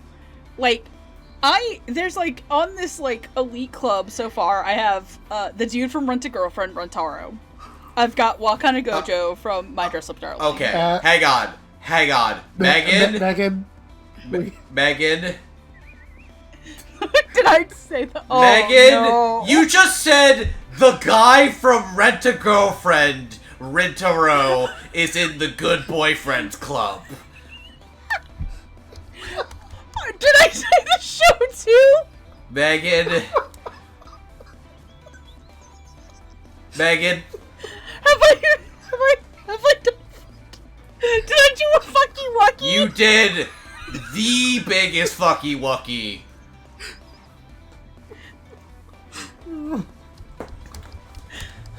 Well, I had a good run. Nearly 34 years on this godforsaken planet. Alright. So, I'm going... No. You let me do my fucking death speech. You let me fucking do this, or I'm gonna kill you as a ghost. Recite your haiku. I apologize to all women, men, non-binary fans for the mistake that I have made. I bequeath my anime collection to Patrick. I bequeath my Nendoroid figurine collection to Steph. And I bequeath the explicit BL hentai I have to Beth. Press F to pay respect. I will miss you all. I will miss you all. I would like you to now press F to pay respects and cry like the Metal Gear Solid 3 scene. And all I have to say is, I'll be looking up at you from hell. Blech. That was beautiful. I cry Anyway, every time. I was like this if you cry every time. The fragrant flowers. Met Rentar. No, I was meaning the guy from 100 Girlfriends. Oh, Rentaro. Oh, Taro. I thought you were going to say Rentaro from the fragrant flowers blooms with dignity. No, I was talking about the 100 Girlfriends. That guy's there Okay, too. cool. I knew that's what you were talking about. It was just like the free. Oh, that's an even more Girlfriend. embarrassing faux pas. Oh. Okay, yes, you were right to do the Oh, haiku. Jet's like watching me go over that cliff. He's got the ability to grab my hand, and Luigi once again wins by doing absolutely God bless. nothing. Anyways, yes, Retro Ijo is in Good Boyfriends Club. Rusian is a saint. This man does not deserve, like, Akko doesn't deserve him. But God, does she get him anyway, because he is kind and patient. And the one thing I want to highlight is that his major arc is him getting his account hacked by a creeper. By a robot And that creeper... Yeah, that guy is being sued by the Legal Eagle right now for asking for nudes on Roblox. 100%. But he legitimately asks Akko for nudes. And Rentaro immediately tells her because she blames herself because of her delusions. And the thing that really sticks out to me in this show, because I think a lot of shows would not say this, is that he says, "You have no need to apologize to me for this. You're the victim here." Yeah, wow. Yeah. Yeah, you're right, yeah. And, like, he goes out of his way to get his account back and to stop this guy, not just because he took his account, but because he sexually harassed his girlfriend. And that puts you in the hall. Like, this man fucking 3D chessed to fuck this dude over. And Dallas's performance has, like, that level of exasperation of, like, the screamy boy, but there is such a gentle honestness to their performance about this that makes Rusian feel like you want to root for him, which is something that I don't, get a lot these days, because of a lot of things. You ever think it's fucked up that, like, one of the main college-age anime rom-coms that we do have is Rent-A-Girlfriend? And it's the fucking worst. That's so upsetting. Yeah. Okay, I mean, to be fair, it makes sense, after all. But after all, when you really think about it, like, one of the first college-age rom-coms, the one that sort of gave us our current plague was, in fact, Love Hina, so... It all comes back to that. God damn it. I want to be mad, but you're not wrong. You're the worst kind of correct, technically. Remember, it is always morally correct to blame Ken Akamatsu. Yeah, it's always morally correct to blame a politician. There you go. Mm-hmm. Anyways, I really do like Dallas Reed a lot as this very good boy who is doing... I'm sorry, I just hear you fucking dying over there. Who's dying? I thought Jay was fucking losing it. Nah, I'm alright. Okay, cool. I really like Dallas Reed a lot as... oh, God, I just realized his fucking name's Nishimura.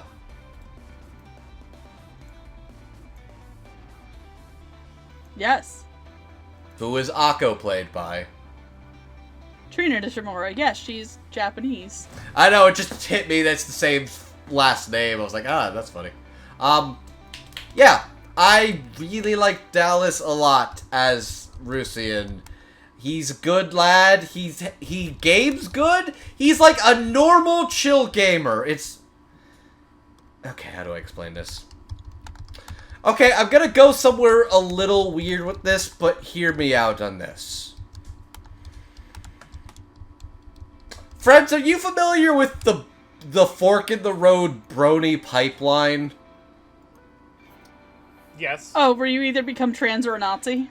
Yes, what I'm saying is Rusian would choose to be an LGBT transgender girl any day before going the route of the incel Nazi. He would punch a Nazi. Rusian would punch a Nazi, yes. As it turns out, Nazis are very bad at video games. Yeah, they try to get their kids to carry them.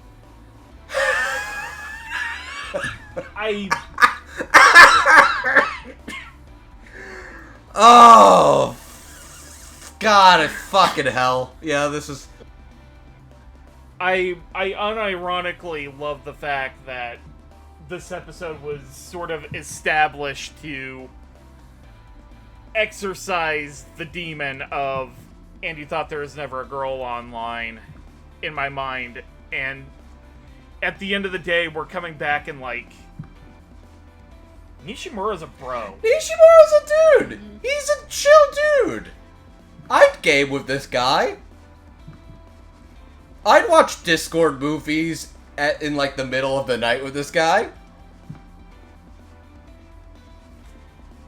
Like, I'll probably have a little bit more in terms of thoughts on this when we get to final thoughts, but like, I unironically love how much we haven't fully turned around on this show, but like, we've turned around just enough. I will say, if my original score in my mind was this was a 4 or a 5, I'd say the show overall is closer to a 6. Yeah, that seems accurate. Like, I thought it was a worse show than it was. It's just kinda mid. But, like, I don't know. Not everything that's mid has to be the worst thing that's ever existed. Sometimes it just gets the job done. And you just need something that goes down easily. Yeah, I mean, yeah, this is pretty entertaining. Like, I mean, like, I wasn't in love with it, but I mean, I had a pretty good time. I mean, I don't know if I would actively go out of the way to do so, but if there was but if a second season had somehow happened, I might have been willing to watch a little bit more of it. It was a fine show that I enjoyed my time with. If nothing else, watching this has really inspired me. Man, we gotta do a fucking My Love Story with Yamada-kun at level 999 episode. That's one of the that's one of those things where I keep thinking we've done it and yet somehow it hasn't happened. Yeah, so that's the fun thing about doing... I love gaslighting ourselves. Yeah, that's the fun thing about doing Dub Talk. You're like, didn't we fucking do that? And it's like, no, it was on the Google Doc just collecting dust for several years. And then it's like, oh, I guess we never did that. That's why we like Patron's Choice episodes. Because somebody takes a gun, pulls up at gunpoint while giving us $10, and it's like, you're going to watch Sacrificial Princess right the fuck now. And then we go, thank you, Greg, please don't hurt us. And then he pulls away and comes back with like the most rot gut show to suggest. You know, this is how we're gonna get we're gonna get Dub Talk Patreon into doing like Watari-kun's dick is about to collapse. I'm still unclear what the censor of that is. I think it's penis. I think it is penis, but there's six, like, of those. The word penis or dick does not have, like, an equivalent 6-letter attribute, does it? I mean, you can...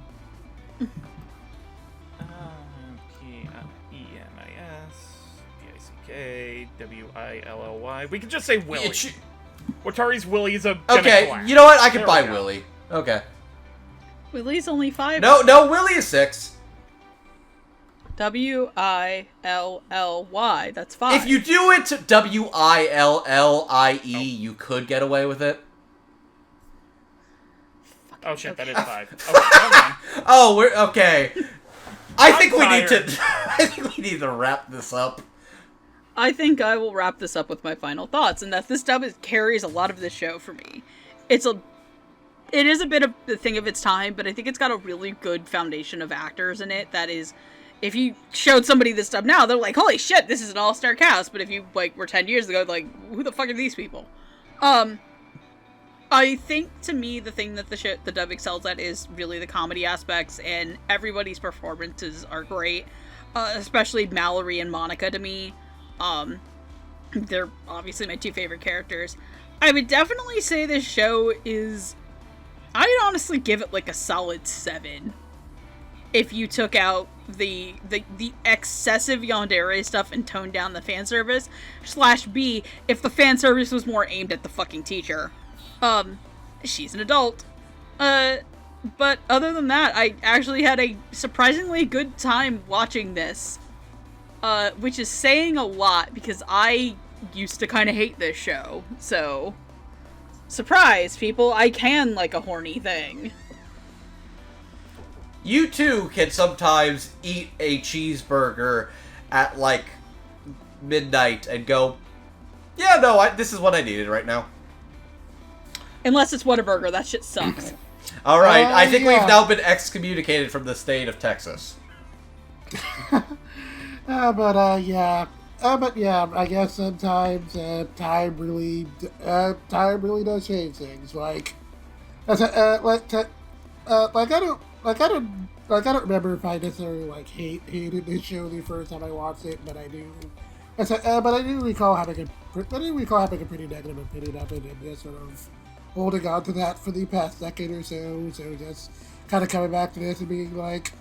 I mean, like, initially off it, but then just sort of gradually realized, oh, okay, no, I'm actually having fun with this. Yeah, was definitely pretty interesting. Yeah, I gotta say, a lot of the retrospective series has been us going through, like, some of our all-timer shows, or, like, the cult classics that, like, mean a lot to us.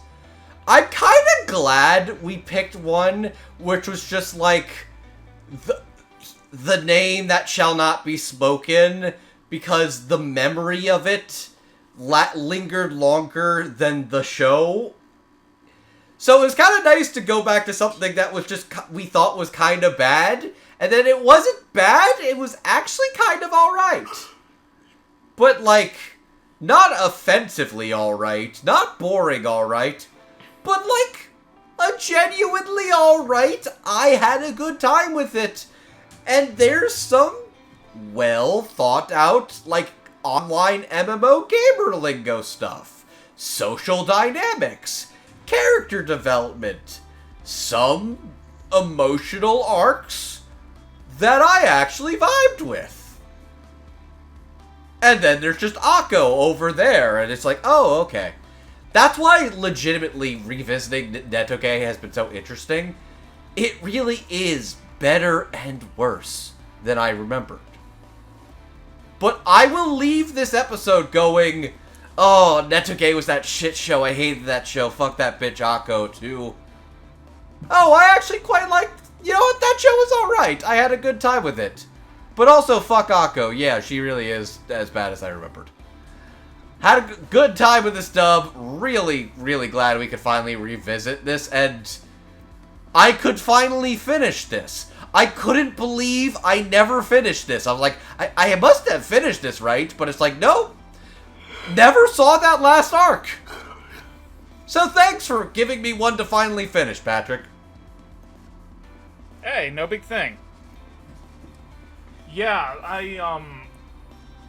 I'm with everybody else in that, like, I basically went into this thinking, oh, this is going to be, you know, one of those rare Necropsy episodes I used to do back when I started doing hosting gigs. But then coming out of this pleasantly surprised that this was, like, not the greatest thing I've ever seen, but it definitely holds up better than my memory told me it did. As long as you, like, stomach through episode 3, which, if you watch it and, like, really can't, that's, like, you know, like, I'm not gonna harp on anybody who can't, but, like, it actually genuinely does some heartfelt things. I'm legitimately surprised at it. And like everybody said, like, Akko's whiplash of character development is probably the weakest link of the show, but, like, everything else holds up better than I expected.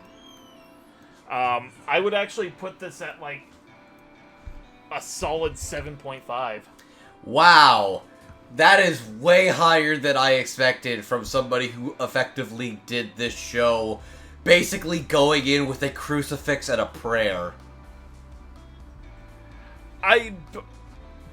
Those first 3 episodes, bear in mind, are like 4.5, 5.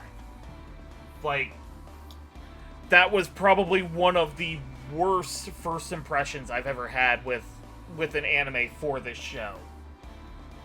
But if you're able to get through that, like, there's something here. There's legitimate heart to the show, and, like, I was not prepared for that.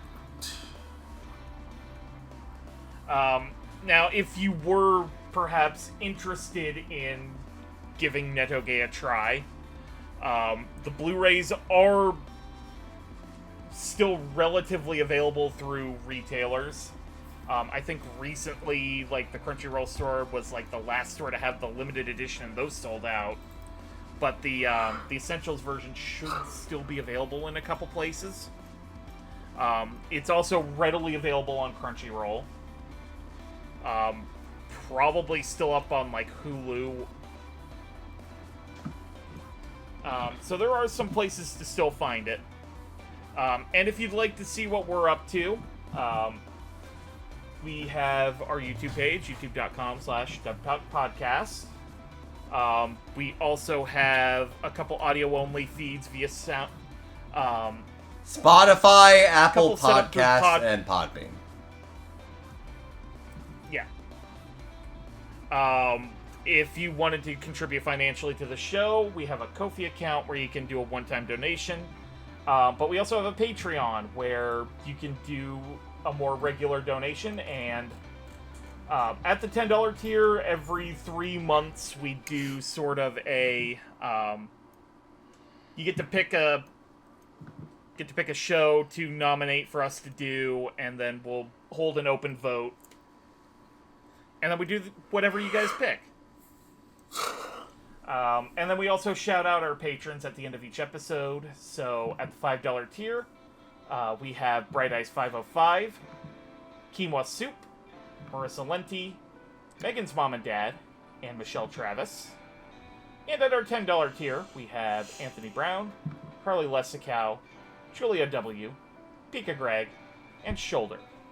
Thank you guys for contributing to the show and letting us do what we do. And I'll go ahead and let my co-hosts tell you where you can find them on the internet. Hi there, my name is Andrew, aka Classy Spartan. You can find me over on the internet at classyspartan.bluesky.social. That's the account I actually care more about. The Twitter account is effectively, do I need to find posts that tell me who's in what thing? And sometimes some porn artists haven't transferred over yet for some reason. That's kind of what that's for. But yes, the account I actually care about is Blue Sky, and you can also find me on Surreal Resolutions Podcast O&A, where you can find me talking about the latest anime news with my fellow Dub Talk podcast co-host, Jet. You can find me on Blue Sky at Defy Mega, where I'll usually just be talking about anime news or manga stuff, or I guess whatever is happening. You can also find me on my blog, Nerdy Abyss, where I will sometimes write about Shonen Jump stuff I'm reading if I feel like it. Like Andrew was mentioning, you can also find me on Surreal Resolutions Podcast O&A, usually reading breeze about anime news, and you can also sometimes find me contributing some weekly reviews for Anime News Network, currently covering Witch Watch and Sakamoto Days. You also did that one-off review of a little something called Uran Mirage. I thought that was a very underrated work of yours.